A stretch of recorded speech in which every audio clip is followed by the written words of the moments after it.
The Assembly will hear an address by His Excellency William Samuel Ruto, President of the Republic of Kenya and Commander-in-Chief of the Defense Forces. I request protocol to escort His Excellency and invite him to address the Assembly.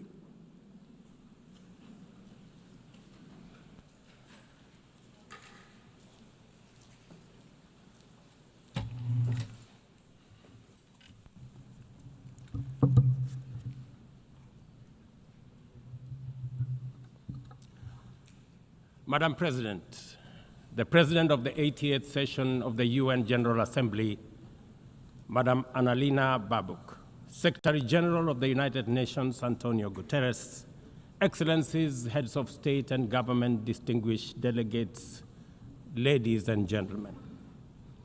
I congratulate you, Madam President, on your election to preside over the 80th session of the UN General Assembly. Madam President, you can count on Kenya's full support throughout your tenure as you steer the Assembly into the future.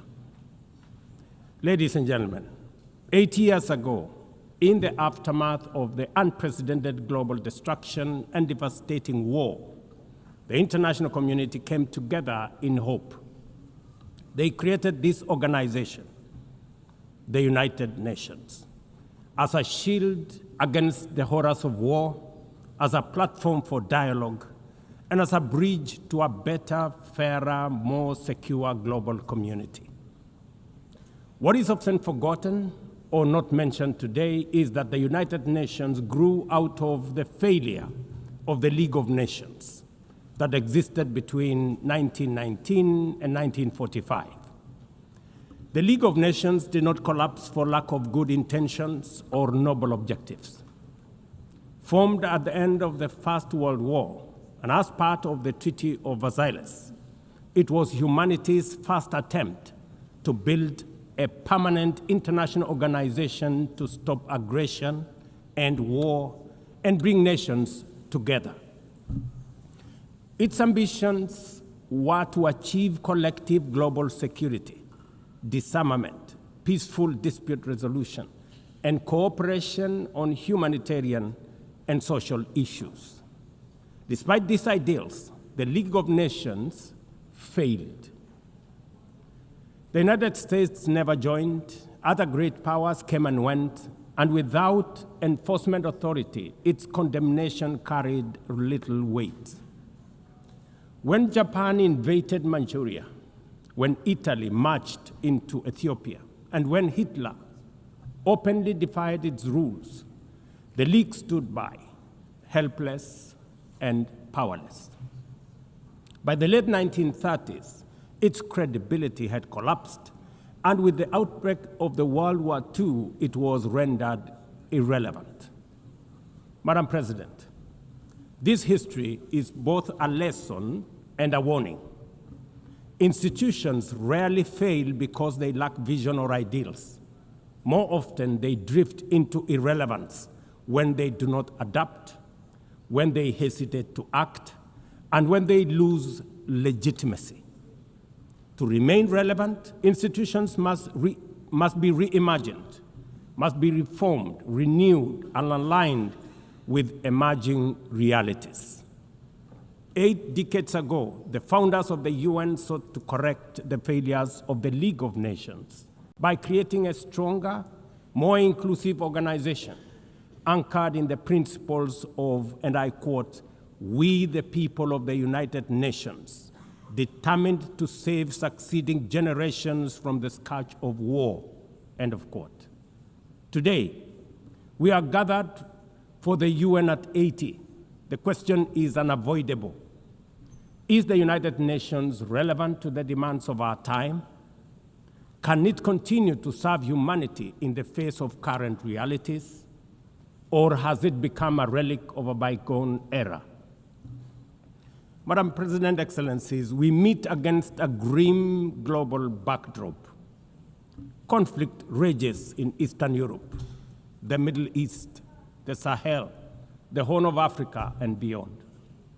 Climate disasters grow fiercer by the day.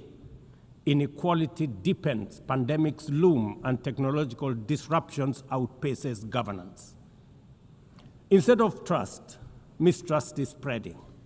Instead of solidarity, fragmentation is taking root. In place of hope, anxiety fills our global community. We are living, to borrow from the words of the founders of this institution, not in larger freedom, but in growing uncertainty. At this moment of turbulence, when we most need a strong United Nations, the organization faces its deepest crisis in credibility and capacity. Funding cuts have paralyzed its operations. Bureaucracy has slowed its response. The Security Council remains frozen in the post-war structures of 1945, unable to act inclusively, with fairness, and with speed. Ladies and gentlemen, I can, however, state with absolute conviction that the United Nations has been one of humanity's greatest achievements. For 8 decades, it has held back the specter of global war, calmed conflicts from Cambodia to Liberia, and stood guard in some of the world's most dangerous places through the courage of its peacemakers and peacekeepers. Few institutions in humanity's history can claim such a legacy.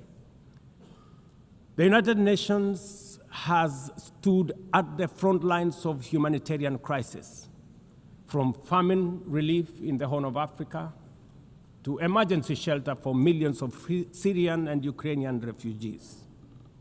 It was at the forefront in the eradication of smallpox, coordinated global responses to HIV and AIDS, Ebola, and COVID-19, and continues to champion universal vaccination. Its agencies have advanced women's rights, protected children, safeguarded refugees, and set global norms on everything from disarmament to climate action. The UN Sustainable Development Goals remain a shared blueprint for human progress. These are achievements no nation could have achieved alone, however rich, however great, or however powerful. And yet, every institution, no matter how noble its origins or impactful its legacy, must adapt to changing times or slide into irrelevance. Today, the United Nations stands at a crossroads of renewal on one hand or decay on another. Put differently, after 80 years, the rhymes of time are calling on us to reimagine the original promise that inspired the founding of the United Nations, and that is the quest for global peace, development, and human rights. But this call must now be answered in a global context that is profoundly different from the post-war era in which the UN was conceived then. We would be denying the cold, hard truth if we say that the United Nations is delivering as it should. On peace and security, its voice is too often drowned by the rivalries of great powers, while some nations simply ignore its resolutions and do as they please. Too often, the UN's blue helmet, once a symbol of moral authority, no longer commands the same respect. From the conflicts in Gaza to Ukraine, to the crisis in Sudan, DRC Congo, Somalia, and the Sahel, we see actors proceed undeterred by the United Nations calls. Excellencies, ladies and gentlemen, Kenya speaks from the experience of a nation deeply invested in multilateralism. For decades, we have placed our troops and police in harm's way for peacekeeping missions across Africa and beyond, from Somalia to Democratic Republic of Congo, from South Sudan to most recently in our neighborhood here in Haiti. Over the past 15 months, we are proud to have led the multinational security support mission in Haiti, not because it has been easy, but because solidarity is the essence of the United Nations. Madam President, the mandate of the MSS mission is coming to an end in a few days. As the lead nation, allow me to briefly share our experiences, the successes and the challenges, as both a cautionary tale and a living lesson about the strengths and weaknesses of the current global security governance architecture. For far too long, the people of Haiti called out to the world. Too often, their pleas were met with silence, hesitation, or half measures. Haiti became a tragic reminder of what happens when the international community looks away, prevaricates, or offers half-hearted support. When Kenya responded to the quest for the Haitian authorities, it was in the belief that we were joining a genuinely multinational effort. We welcomed and fully embraced Resolution 2699, by which the United Nations Security Council authorized the MSS with Kenya as the lead nation. Drawing on our decades of peace support operations, we stepped forward, stepped up, and deployed our officers to confront the rampant menace of gang violence in Port-au-Prince and its environs. Madam President, ladies and gentlemen, the mission has operated in a volatile environment under enormous constraints. It has been underfunded, under-equipped, and operated below 40% of its authorized personnel strength.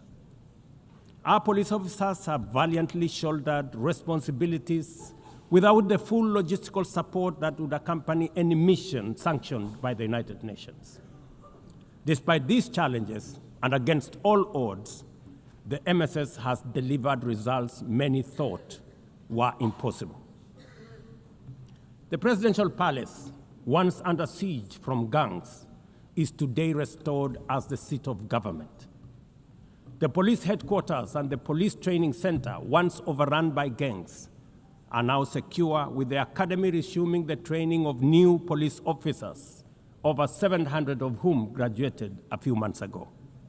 Schools that have been shattered by violence have reopened, with children back in class, learning and progressing.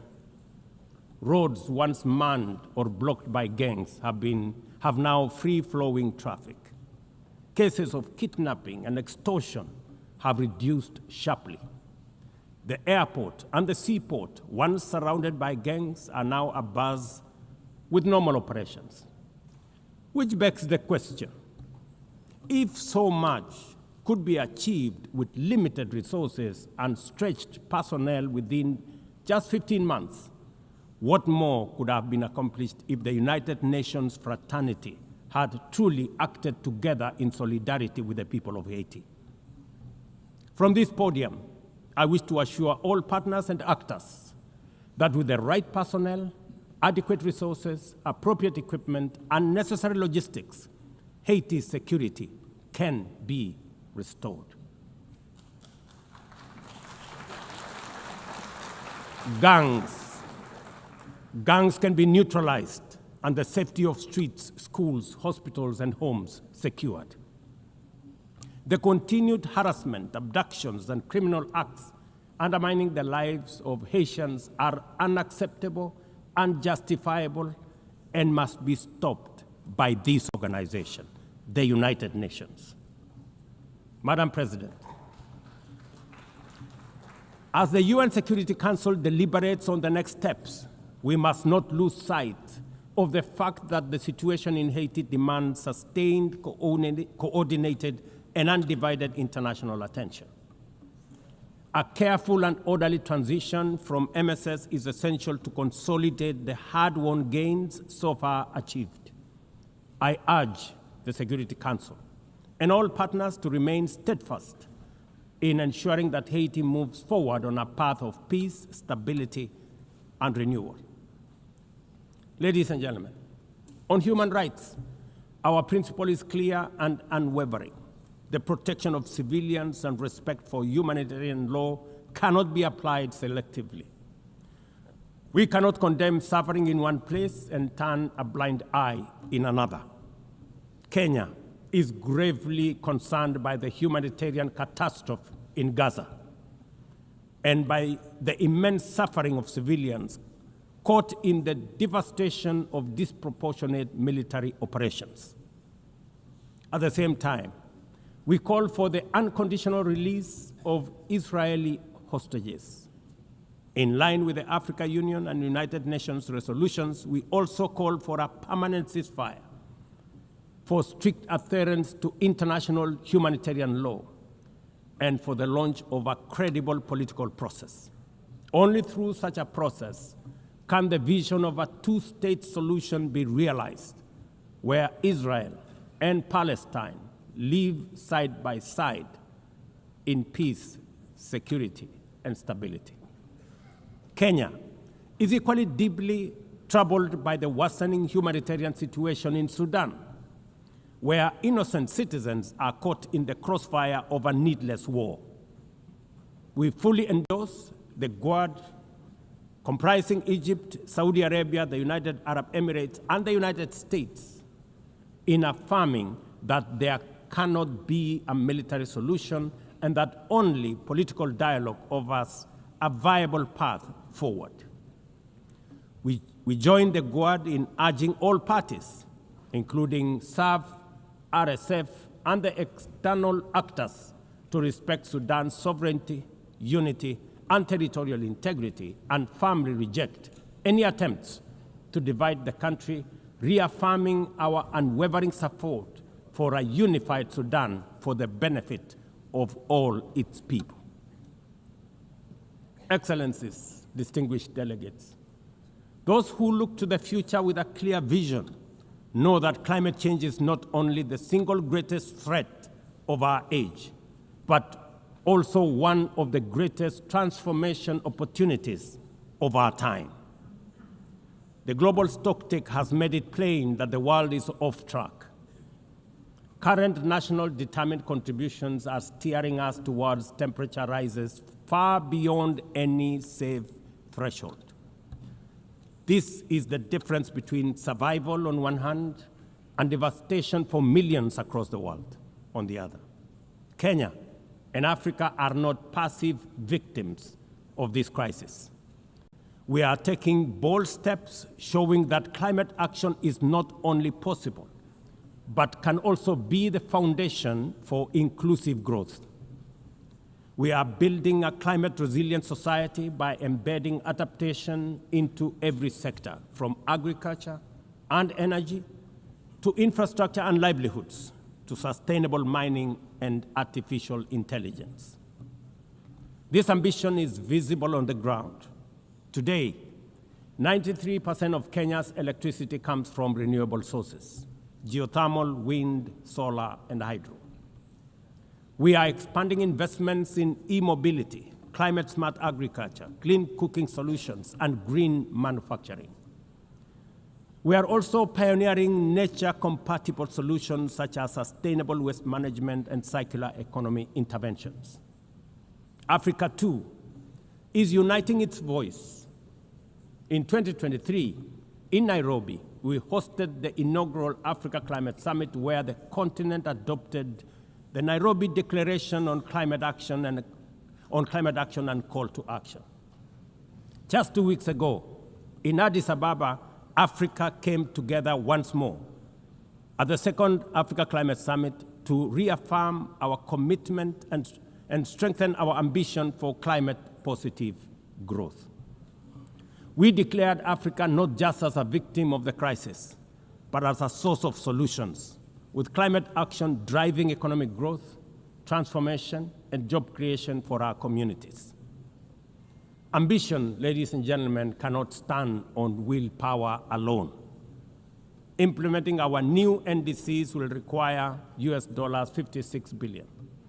That is why we call on the global community to unlock the $300 billion agreed at Baku, and to accelerate negotiations towards the new $1.3 trillion goal under the Baku-Belém roadmap. Without affordable finance and without reform of the international financial architecture, the promise of climate action in Africa will remain constrained. Madam President, in the aftermath of World War II, the Bretton Woods institutions were created to stabilize the global economy and rebuild war-torn Europe. At that time, their design reflected the power and interest of the victorious nations, who were also their primary shareholders and beneficiaries. The IMF was tasked with upholding the gold standard exchange rate system, while the World Bank was established to finance Europe's reconstruction. Both have since evolved into development finance institutions, but their structures, decision-making, and governance remains dominated by wealthy nations. Today, the global context is vastly different. The global standard collapsed 5 decades ago, and Europe has long since been rebuilt. Yet, the governance of these institutions has not kept pace with needs of a multipolar world, especially the needs of poor and developing nations. The mismatch between shareholders and stakeholders has become starkly visible. For instance, during the IMF's recent allocation of special drawing rights, 64% went to wealthy nations. Just imagine, 64%. With little need for liquidity support. They didn't need the money anyway, but they got 64%. While the poorer countries received just 2.4%. What a disconnect. The imbalance highlights how the very institutions meant to safeguard global finance stability often perpetuate inequality and instability. I have argued, and I say it again, that the current global financial architecture punishes poor countries with high interest rates and enormous conditionalities, while rewarding rich nations with lower interest rates and softer lending rates.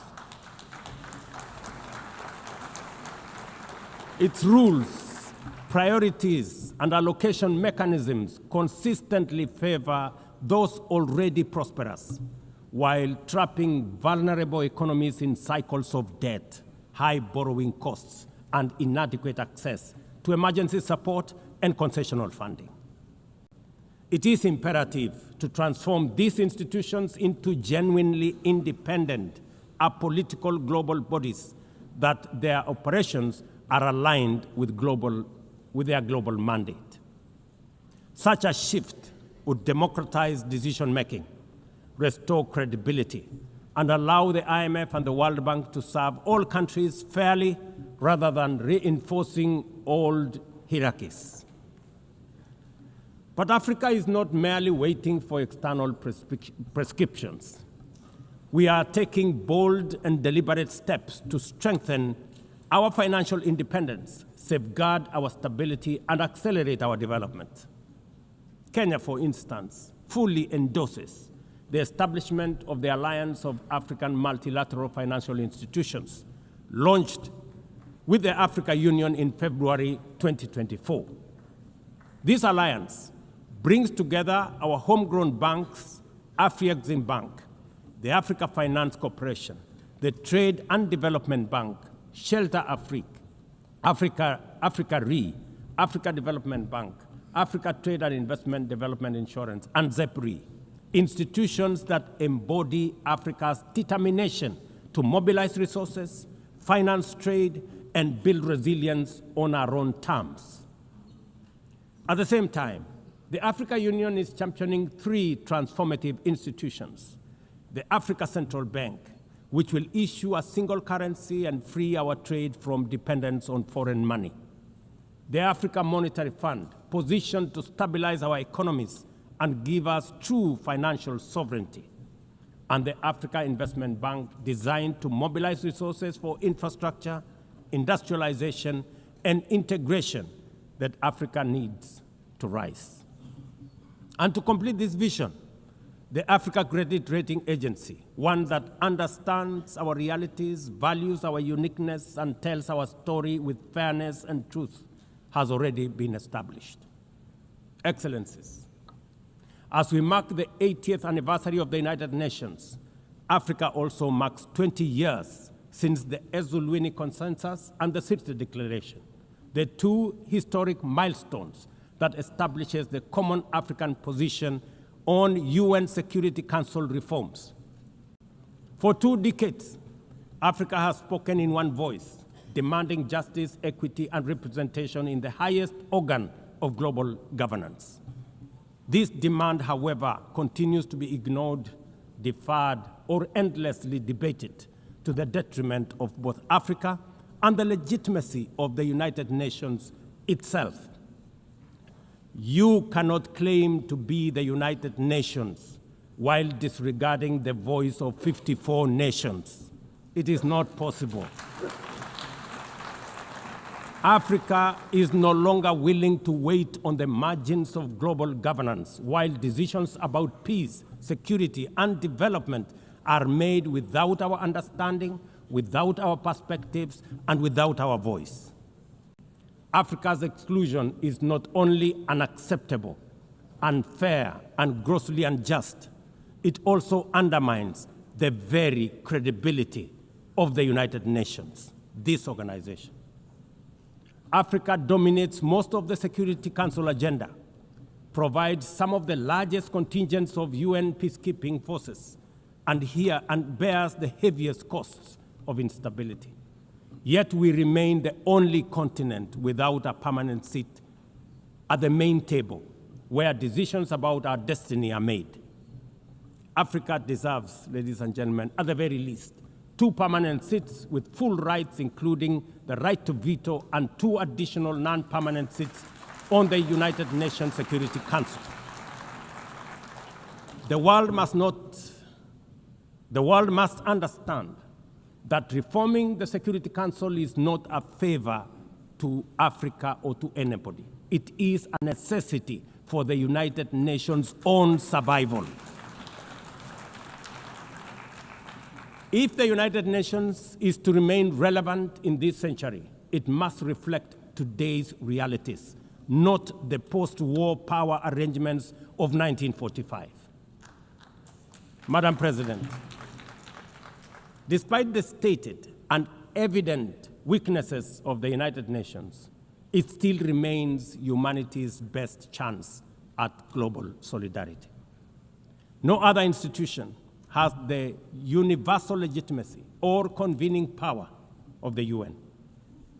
From coordinating humanitarian relief in times of war and disaster, to mobilizing the global response to COVID-19, to driving consensus on climate change through the Paris Agreement, the UN has consistently shown that the world can achieve together what no nation can accomplish on its own, however mighty or great or powerful.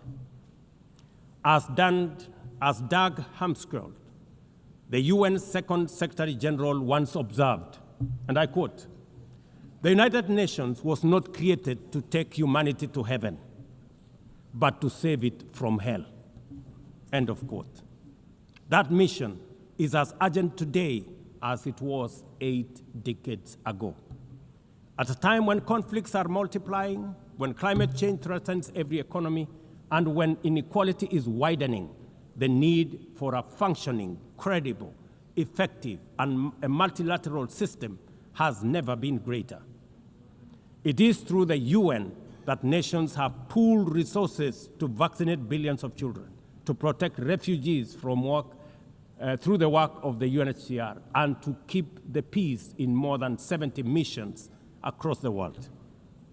Without the UN, these achievements, modest though they may sometimes seem, would not have been possible. That is why we must resist the temptation to give up on the UN or abandon it. We must make it fit for purpose, reform its structures, strengthen its mandate, and ensure its decisions reflect today's realities rather than the geopolitical map of a bygone era. As one of the hosts of the UN headquarters and the only one in the Global South, Kenya stands ready to do its part to enable the organization to go through this phase of renewal successfully as envisaged by the Secretary General under UN 80 reforms. In conclusion, Madam President, ladies and gentlemen, the 80th anniversary of the United Nations must be more than a commemoration. It must be a turning point for the organization. Let us seize this moment to reimagine and rebuild the UN into a body that commands legitimacy, responds with speed, and delivers justice for all. I thank you, and God bless you. On behalf of the Assembly, I wish to thank the President of the Republic of Kenya and Commander-in-Chief of the Defense Forces.